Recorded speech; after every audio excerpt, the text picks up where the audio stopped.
I kept a toxic leader 6 months too long. It cost me my job and it cost the company tens of millions of dollars. Not my money, not my theory, my actual failure. While I was documenting performance issues and playing politics with HR, not necessarily my choice, the leadership cancer was metastasizing throughout the organization faster than gossip at a high school reunion. By the time I finally fired him, he had poisoned 3 departments. He had sabotaged 2 major contracts, and he had convinced half the leadership team that I was the problem. Plot twist, he was right. I was the problem. The problem was keeping his toxic ass around while he murdered our transformation. But I did it. Leadership liability becomes lethal when losers linger in layers of corporate protection. Toxic talents terrorize transformation, while timid executives tolerate theatrical tantrums. Today, I'm sharing with you the most expensive lesson of my career: why keeping the wrong leaders costs more than your entire transformation budget. The real mathematics of leadership malignancy and the termination triage system that could save your company billions. Let me tell you about Keith, not his real name. His real name is Satan. Keith ran operations, 20-year veteran, irreplaceable knowledge. Almost got hired in my position before I became in as GM. Had dirt on everyone, from the janitor to the board. And when I came in to transform the division, Keith saw me as enemy number one. But here's the thing: Keith, he was good. His numbers were solid. His team hit the targets. His file was clean. What his file didn't show was that he was a transformation assassin with a black belt in corporate sabotage. Week 1, Keith publicly supported every initiative while privately telling his team to wait it out. I've seen 5 VPs come and go. Week 4, Keith started the Whisper campaign. Todd's ideas failed at his last company. They didn't. Todd doesn't understand our business. I did. Todd's making changes too fast. I was not moving fast enough. Week 12, the data mysteries began. Critical reports started being delayed. Systems had unexpected issues. Meetings got accidentally double booked. Death by 1,000 technical difficulties. The alliance formed. Keith had recruited 2 other department heads into what I now call the Failure Coalition.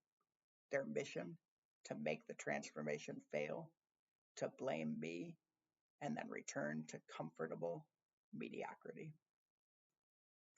I knew what was happening, but every time I raised concerns, HR wanted documentation, legal wanted concrete examples, my boss wanted me to work it out professionally.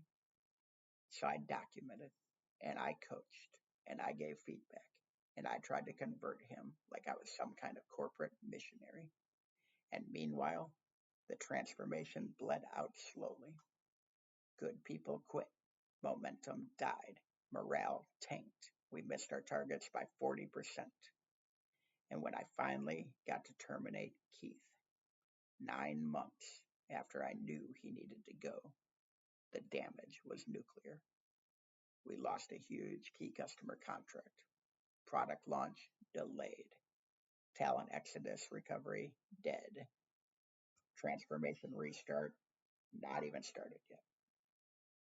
Total damage tens of millions of dollars. That math is psychotic. But wait, it gets better.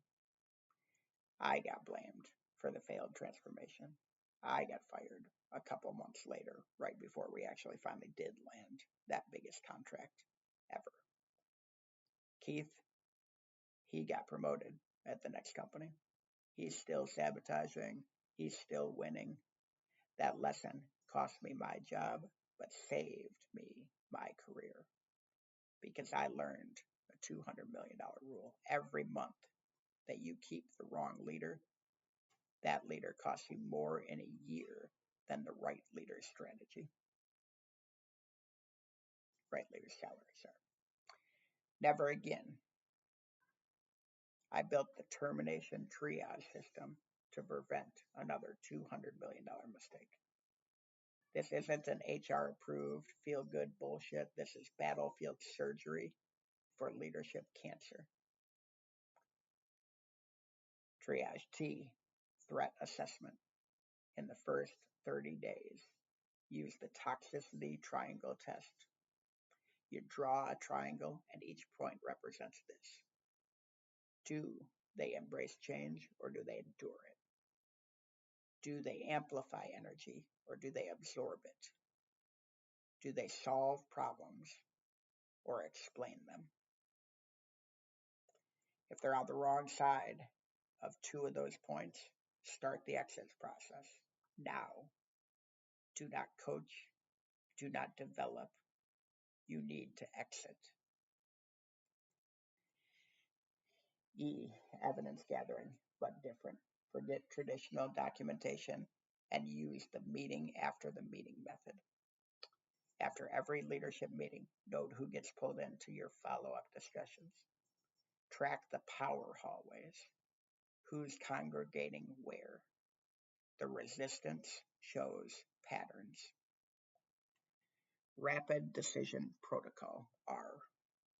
You get 90 days, not 9 months. You get 90 days. Day 30, identify. Day 60, confront with clarity. And day 90, convert or cut. No extensions, no excuses, no exceptions. M, make it expensive to stay. Wrong leaders stay because it's comfortable. Make it uncomfortable. Public accountability for transformation metrics, weekly report outs on change initiatives, direct ownership on failure points. They'll either step up or they will step out. And either way, you win. I, immediate replacement. Before you fire them, know who's replacing them. Not eventually, not once it finally gets approved by HR, immediately. Have them ready to start Monday, 2 hours after you fire them. Transformation abhors a vacuum. N, never apologize. Never apologize for protecting the transformation. When you fire your Keith, people will say, but he's been here 20 years. Yep, 19 years too many. But he knows everything. Knowledge without action is worthless. But his team loves him. Popularity is not performance. A, aftermath acceleration. The day after termination, flood the zone with positive change. Launch 3 new initiatives. Celebrate early wins. Show the organization that removing obstacles accelerates progress. His loss is good for you. T, truth telling.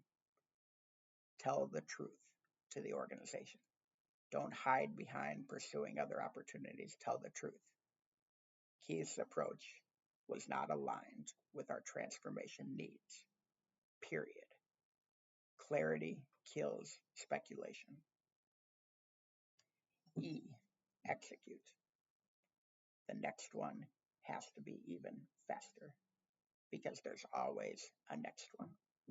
And now you know the cost of waiting. Here's the nuclear option, the 48-hour hit list.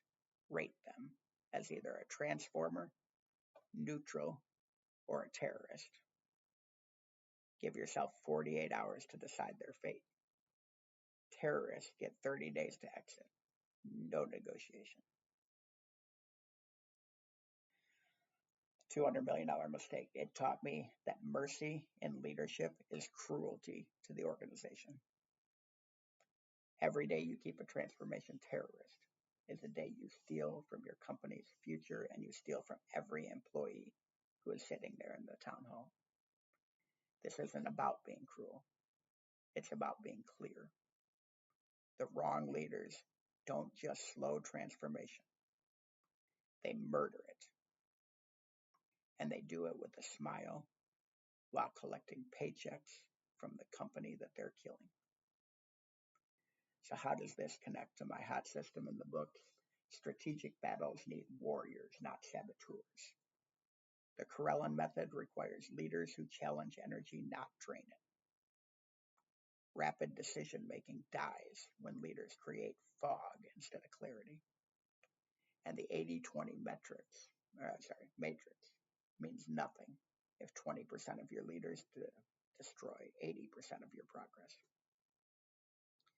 But it starts with having the courage to cut the cancer before it metastasizes. I learned this lesson at the cost of my job, at the cost of a company's transformation. You can learn it for the cost of watching this video. Your transformation has a price. And every day that you keep the wrong leaders, that price goes up. Compound interest on performance. That is a tax on timidity. That is a penalty for politeness. The question isn't whether you have leaders killing your transformation. You do. The question is, what's your number? What will it cost you before you act? 50 million? 100 million? Your job? Choose your price, or it will choose you. It is time to declare war on stagnation, starting with the stagnation in your leadership team. You need to fire fast, or you are going to fail slowly.